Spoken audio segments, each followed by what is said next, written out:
बार बार हमें निर्देश देते हैं बार बार कि अब सोए रहने का समय नहीं है।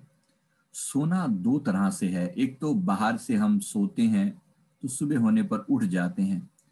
एक खुली आंखों का सोना है। आप देखते हो संसार की क्या हालत है। खुली आंखों से देखते दिखाते सो रहे होते हैं लोग। बाहर हमारी तरीके से तो जाग रहे हैं लेकिन अंतर में वो सो रहे हैं। खुली आंखों से चलते फिरते उठते बैठते भी अंतर में सो रहे हैं। जो आत्मा के प्रति सोया है वो उसे संत जो है वो सोया हुआ समझ लेते हैं कि जो आत्मा के प्रति जो अपने प्रति सोया है। और क्या यह बात सच नहीं है? हम अपने अलावा बाकी सब के बारे में बहुत कुछ जानते हैं। हमें बॉलीवुड स्टार्स के बारे में पता है कि किसकी शादी हुई है और किसकी नहीं हुई है, किसका किसके साथ कहाँ क्या चल रहा है। हमें क्रिकेट का पता है, हमें बिजनेस का पता है, काम धंधे में किसकी कौन सी चीज़ों में उछाल आ रहा है और कौन सी में गिरावट आ रही है। हमें महंगाई का पता है, हमें मंडी का पता है, हमें फैशन का पता है। सारी बातों के बारे में ख्याल रहता है, लेकिन एक अपना ही नहीं पता। एक अपने ही आप को भूल कर बस भटक रहा है बार। एक बार ये रास्ता अंदर की तरफ मुड़ने की जरूरत है। समझ आ जाए बस। ये जो अंतर्मुखी भक्ति है ना, इसकी तरफ लोगों को मोड़ना है। भक्ति तो लोग कहीं ना कहीं बाहर लोग कर रहे हैं, लेकिन मंदिर में जाके घंटियां भी बजा रहे हैं तो भी अंतर में चेंज क्या आ रहा है? आप खुद बताइए। आपने भी तो घंटियां खड़काई होंगी, आपने भी तो बाहरमुखी भक्ति की ही होगी ना। सभी ने की है, हम सब ने की है। शिवलिंग पर जल चढ़ा रहे हैं, बाहर मालाएं चढ़ा रहे हैं, पूजा कर रहे हैं। अच्छा है, एक लेवल तक समझ जब तक A for apple B for boy C for cat, वो भी एक समय की जरूरत थी। लेकिन आप पीएचडी के लेवल पर जाकर भी फिर वही A for apple B for boy करोगे तो बात बनेगी नहीं ना। अब आपको पूरी पूरी बुक्स पढ़नी है। अब आप इतनी स्पीड से चलोगे तो काम कैसे बनेगा? तो चेंज लाना पड़ेगा, अपने अंदर बदलाव लाना पड़ेगा। समय के साथ वो भी एक जरूरत थी, तो उन लोगों को बुरा नहीं कहें जो लोग अभी उस तरह की बाहरमुखी भक्ति में लगे हैं। लेकिन केवल उसी में लगे रहें, सदा लगे रहें, तो फिर बुराई है। आज भी वही हैं, 10 साल बाद भी वही हैं, 10 जन्म बाद भी वही हैं, तो फिर बात नहीं बनती। उनको देखते देखते समझ आ जाए कि ये जो भगवान शिव की पूजा कर रहे हैं, ये जो शिवलिंग के आगे जल चढ़ा रहे हैं, ये शिवलिंग हमारे भीतर है। हमारी खुद की जो ये चैतन्य सत्ता है, ये शिवलिंग है। इस पर जल चढ़ाया जाए। जो स्नान करें, आप खुद जब अपने आप को नहलाएं तो सिर पर जल डालते हुए अनुभव करें कि यही भगवान शिव को स्नान करवाया जा रहा है। समस्या क्या है? कोई समस्या नहीं, बात को समझना है, इतना ही है। खुद के प्रति जागना, खुद के प्रति जागना। वहाँ ओम गण गणपतये नमः कर रहे हैं, बहुत अच्छा है। एक हद तक बात की समझ आनी अच्छी है। गणपति जी का एग्जिस्टेंस बहुत बढ़िया, बाहर उजागर होना ठीक है, लेकिन वास्तव में गणपति जी हमारे रूट चक्र पर विराजमान है, हमारे मूलाधार पर विराजमान है। तो असल पूजा ये है कि उनको उनको क्लियर, उनको वहां से जो है गणपति जी को अपने भीतर जगाया जाए। अपने भीतर के गणपति जी को जगाया जाए और आप प्रैक्टिकल हो जाएं। आप अपनी बुद्धि, गणपति जी मतलब क्या? बुद्धिमत्ता का प्रतीक है। अपनी बुद्धि का उपयोग करें, थोड़ा प्रैक्टिकल हो जाएं। दोनों चीजों में बैलेंस बनाएं। दोनों दोनों दोनों चीजों में बैलेंस बनाएं। जैसे आप ये बैलेंस बनाते हैं, आप गणपति जी की वास्तव में पूजा कर रहे हैं। वो जब आप प्रैक्टिकल हो जाते हैं तो आप गणपति जी की पूजा कर रहे हैं उस समय में। इसको थोड़ा और तरीके से समझें। इसी प्रकार हनुमान जी की पूजा करते हैं। आज मंगलवार है तो जैसे करते हैं हनुमान जी की पूजा। वास्तव में हनुमान जी की पूजा का अर्थ क्या है? हमारे भीतर जो हनुमान है, जिनने अपने मान का हनन कर लिया है, वो जो बैठे हैं उनको अपने भीतर जगाया जाए। अपने भीतर के बल, जय हनुमान ज्ञान गुण सागर, हमें भी अपने भीतर ज्ञान और गुणों का सागर बनना है। खुद के भीतर हनुमत्ता को जगाना है। अपने भीतर की हनुमत्ता को जानना है कि हम वही हैं, हम वही हैं। ये बाहर के जो प्रतीक हैं, इन देवी देवताओं का को नमस्कार है। बहुत अच्छा है क्योंकि वो सिंबॉलिक है हमारे लिए। और सिंबॉलिकली ही उन्हें बनाया गया था, लेकिन हमने उनको बहुत बहुत ज्यादा उनको हमने ये मानकर बैठ गए कि बस यही सब कुछ है। बाहरमुखी भक्ति का प्रचार A for apple B for boy वाले कैटेगरी में था, लेकिन अगर हमने उनको परमानेंटली यही मान के बैठ गए कि भाई यही सच्चाई है, फिर बहुत बड़ी मिस्टेक कर दी है। तो बात को समझें एक बार। बाहर सूर्यदेव को नमस्कार करते हैं, नमस्कार करने योग्य हैं, वो देव हैं, उसमें कोई शक नहीं, बड़े प्यार से नमन करें, लेकिन अपने भीतर भी तो सूरज उग रहा है, जरा उसको भी देखें। दरिया सूरज उगया चहुं दिसी भया उजास, ऐसा सूरज उगा है जिसका प्रकाश चारों तरफ फैल गया। कौन से सूरज की बात कर रहे हैं वो? नाम प्रकाशे देह में तो सगल भरम का नाश, नाम प्रकाशे देह में तो सगल भरम का नाश। बात को समझाने का ढंग है उनका, बड़ा खूबसूरत तरीका है। दरिया सूरज उग गया, तुम्हें सूरज उगाना है ना, उगता हुआ सूरज देखना अच्छा लगता है ना, जरा अपने भीतर देखो, देखो उस अंधकार के बीच में वो जो महा नेगेट जो ब्लैक वो जो दिखाई पड़ता है, उसके भीतर जरा झांक कर देखो, आपको भी सूरज दिखाई दे जाएगा। उस कालेपन के भीतर पीछे सूरज जो चमक रहा है, और क्या चमक रहा है? छोटे छोटे प्रकाश के बिंदु। असल में तो आप जानते हैं ना, ये सितारे जो होते हैं वास्तव में अपनी दुनिया में ये सूरज हैं, लेकिन इतनी दूरी है कि वो हमें टिमटिमाते हुए तारे की तरह दिखते हैं तो सूरज ये भी। तो बात को समझाने के लिए सिर्फ क्लियर करना पड़ता है कि कैसे अलग अलग उदाहरण देकर कि भाई हमें समझ में तो आए कि हमारे भीतर ही सूरज उगा है। क्या आपने उस सूरज को देखा है? हाँ जी, देखा है? यही सिर्फ बातें बातें सुनी है? दरिया सूरज उगया चहुं दिसी भया उजास, नाम प्रकाशे देह में तो सगल भरम का नाश। ये बात समझ में आ रही है? कुछ सिर्फ बुद्धि में ही समझ में आ रही है या प्रैक्टिकली समझ में आ रही है कि हाँ भाई हाँ ये भी होता है कुछ ऐसा? लोग तो अंधेरा करके बैठे होते हैं सुबह सुबह, ये बहुत बड़ी दिक्कत है, पता नहीं चलता कि क्या हो रहा है क्या नहीं हो रहा। हाँ जी, कुछ समझ में आ रही है बात या नहीं आ रही? हाँ जी, कितने लोगों ने सूरज देखा है अपने भीतर? चलो, बहुत सारे ठेंगे देख के बहुत अच्छा लगता है कि चलो गुड, कुछ न किसी ने तो देखा, हम देखें ना देखें, कोई तो देखे, ये बहुत बड़ी बात है। बहुत सुंदर, बहुत अच्छी बात है, करो जरूर करो। घर घर दीपक बरै लखै नहीं अंध है, लखत लखत लखी पर है, कटे जम फंद है। वो दिया जल रहा है, उसको अपने कहने का ढंग है, बात को कहने का अपना अंदाज है। वो दिया किसी ने बोल दिया, किसी ने सूरज बोल दिया।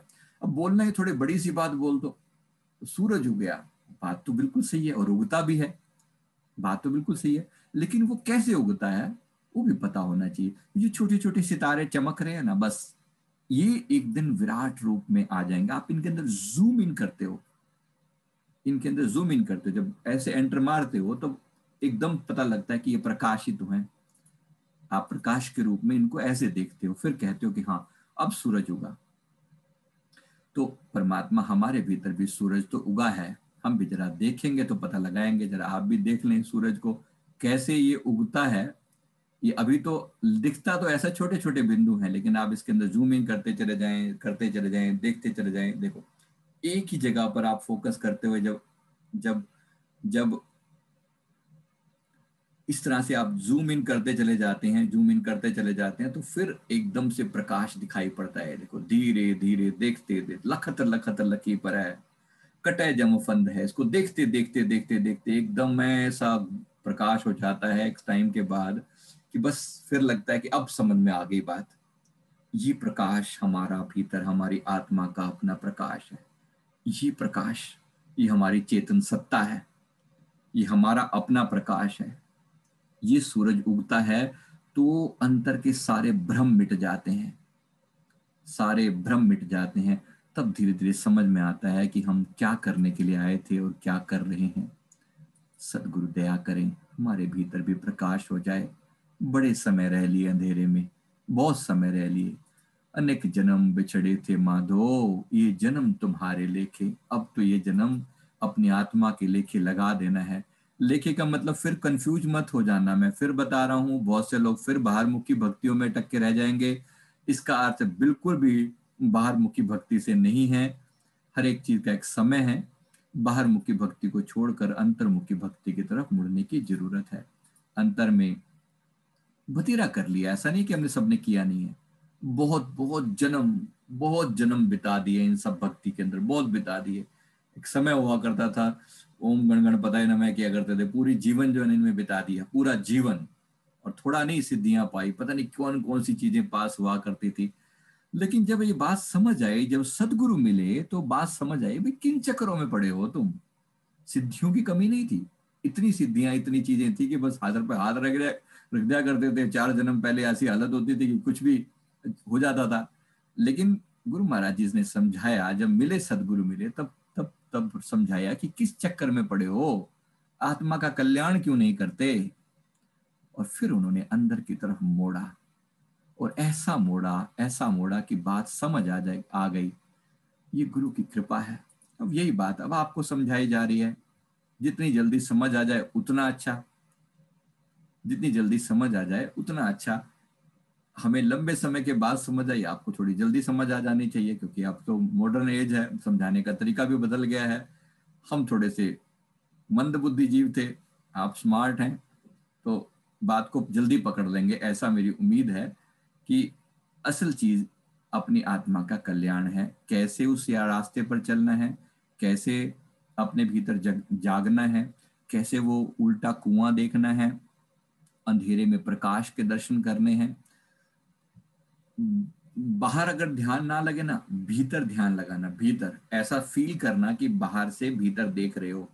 अभी किसी के मन में प्रश्न आया था, बाहर बाहर अगर नहीं समझ में आती ना बात, भीतर देखना, उल्टा देखना। अगर आपका मन बाहर नहीं टिक रहा, कुछ लोगों के मन में अभी भी गड़बड़ चल रही है, अगर मन बाहर नहीं टिक रहा तो भीतर मुड़ के देखना, ऐसा फील करना ध्यान के अंदर कि जैसे हम अपने भीतर ऐसे देख रहे हैं। आप पाएंगे, दिखेगा कुछ नहीं, ऐसा मत सोचिए कि वहां आपको लाइटें वाइटें दिख जाएंगी। पहले केवल खालीपन दिखेगा। वो खालीपन के अंदर टिकने की कला सीखनी है। खालीपन के अंदर ही फिर वो, ये जो काला अंधेरा जैसा दिखा, उसके अंदर फिर प्रकाश के बिंदु दिखेंगे। और फिर प्रकाश के बिंदु के अंदर आपको पता चलेगा कि पूरा ही पूरा सूरज हो गया है। मस्तों के संग रहकर मस्ताना हो गया हूं, ऐसी पिलाई साकी ने खुद मैं खाना हो गया हूं। ये सतगुरु की कृपा है। ऐसा खेल प्रभु ने खेल दिया है कि जिस चीज के लिए हम तरसते थे, वो अब अपने ही भीतर पाकर जो है, मक्का हज हिये में देखा पूरा मुर्शिद पाया, तेरा मैं दीदार दीवाना। इसलिए अपने प्रभु के दर्शनों के लिए इतनी मन में तड़प पैदा होती है कि कि अपने सदगुरु ने जिस सदगुरु की कृपा से ये सारा खेल समझ में आया, उसको, उसके लिए फिर संत सहजो भाई जी लिखते हैं ना कि चरण दास के चरण पर सहजो वारे प्राण।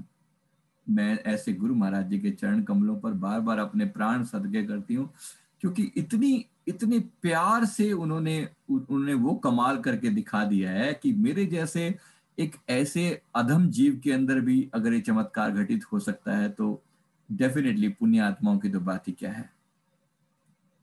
पुण्य आत्माओं की बात क्या है। सतगुरु सम कोई है नहीं, या जग में दातार, देत ज्ञान उपदेश जो करे जीव भव पार। गुरु महाराज जी जैसा कोई दूसरा नहीं, जो अंतरात्मा के साथ जोड़कर सीधा सीधा कल्याण करते हैं। चरण कमल गुरुदेव के जो सेवत हित लाए, दया अमरपुर जात है जग सुपनो बिसराए। सीधी सीधे अमर लोक का रास्ता बताने वाले मेरे गुरु महाराज मिले हैं। ऐसे सतगुरु पर बारंबार सदके जाते हैं, कुर्बान जाते हैं। नित प्रति वंदन कीजिए, गुरु को शीश नवाए, दया सुखी कर देते हैं। हरि स्वरूप दर्शाए, अपने भीतर आत्मा में आत्मा को दिखा दिया। ऐसे गुरु की बारंबार वंदना है, बारंबार वंदना है।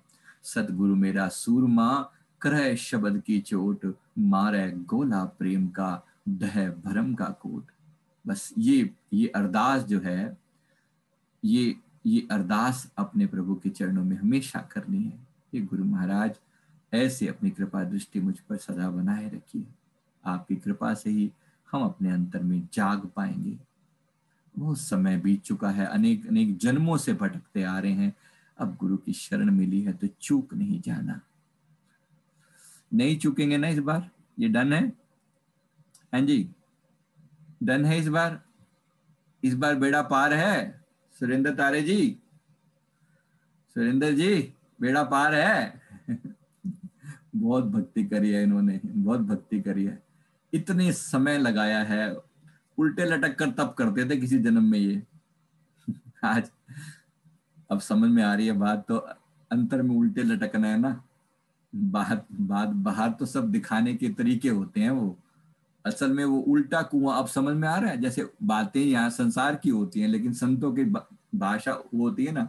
कबीर साहब जी वाणी लिखते हैं तो उलट बांसी बोलते हैं कि मेरी भाषा जो है वो उलट बांसी है। कहते हैं बरसे कंबल भीजे पानी, ऐसा कैसे होता है? कब कंबल बरसेगा और पानी कैसे भीजेगा? होना तो उल्टा चाहिए। कहते उलट बांसी है, ये सीधी सीधी समझ में नहीं आती, ये बात थोड़ी उल्टे ढंग से समझ में आती है। तो लोग ऐसा समझते हैं कि भाई उल्टे समझने के लिए उल्टे लटक जाओ। तो ऐसी भी भक्ति इन्होंने करी है। लेकिन चलो, हम सब भी अंततः सही रास्ते पर आ जाएं। बातें अलग अलग जन्मों में A for apple B for boy बहुत कर लिया। अब फाइनली अपनी आत्मा की शरण में आकर अपनी आत्मा का कल्याण करें।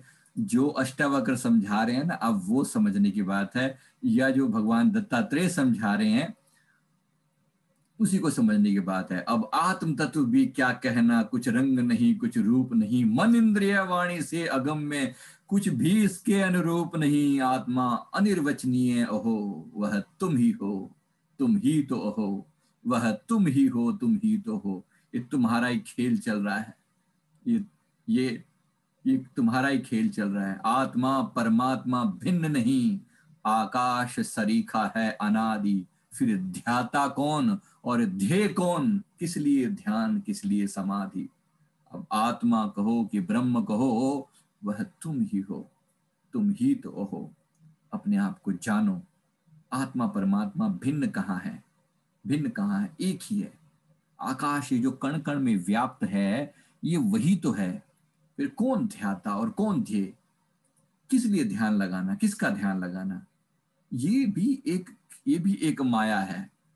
जब बात इतनी सीधी और स्पष्ट समझ में आ गई है कि ये मेरा ही खेल है, जब पता लग गया कि आपने खेल खेला हुआ है, तो फिर जल्दी से जाग जाओ। फिर लंबे रूट से क्या आना, कान को घुमा घुमा के क्या पकड़ना, सीधा पकड़ लो, ये कान ही तो है और क्या, इतना सीधा। इसका मतलब है कि अपने आत्मा में सीधे चलो।